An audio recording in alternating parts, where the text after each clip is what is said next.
ભાવનગર શહેરમાં બદમાશોનો આતંક પ્રકાશમાં આવ્યો છે। 22 વર્ષના યુવક પર કોઈ મુદ્દે છરી વડે હુમલો કરવામાં આવ્યો હતો। આ સમગ્ર ઘટના સીસીટીવી કેમેરામાં પણ કેદ થઈ છે।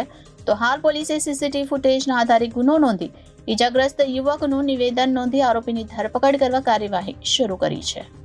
ભાવનગરના મમણા ખાંડિયા વિસ્તારમાં આવેલ અંબિકા શોપિંગ સેન્ટરમાં પાન મસાલામાં વાપરવા માટે સોપારી આપવા ગયેલા યુવાન પર છરી વડે હુમલો કરવામાં આવ્યો હતો। યુવક પર તેજના હથિયાર વડે હુમલો કરવામાં આવ્યો હતો અને લોકોને ધાકધમકી આપી હુમલાખોર ત્યાંથી ભાગી ગયો હતો। તો ઈજાગ્રસ્ત યુવકને સારવાર માટે હોસ્પિટલમાં દાખલ કરવામાં આવતા પોલીસે સીસીટીવી ફૂટેજના આધારે ગુનો નોંધી ઈજાગ્રસ્ત યુવકનું નિવેદન નોંધી આરોપીની ધરપકડ કરવા કાર્યવાહી શરૂ કરી છે।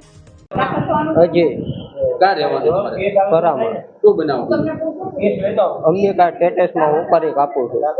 શું બનાવ શું કર્યું તમારે? કાંઈ નહીં, હું હોપારી દેવા આવ્યો ને તા હું ઊંધો ફરીને ઊભો હતો તો એ આવીને તે છરીયું મારવા જ મળ્યો। મિસ્ટર 70